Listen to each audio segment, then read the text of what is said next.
Politiko ba o tayong mamamayan ang may mali? Galit na galit tayo sa mga politikong korupto. Tayo naman ang bumuboto. Pakinggan niyo ang aking kwento. Tulad na lang dito sa aming probinsya. Namulat ako, sila na ang nasa pwesto. Mula sa lolo hanggang sa apo. Pero ang probinsya namin, hindi ramdam ang progreso.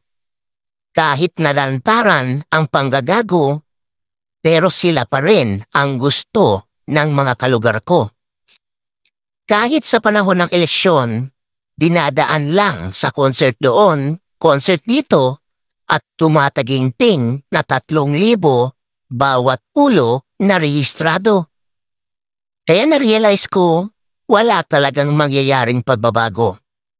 Balakin mo man na magreklamo sa katiwalian na nakita mo, delikado ang buhay mo.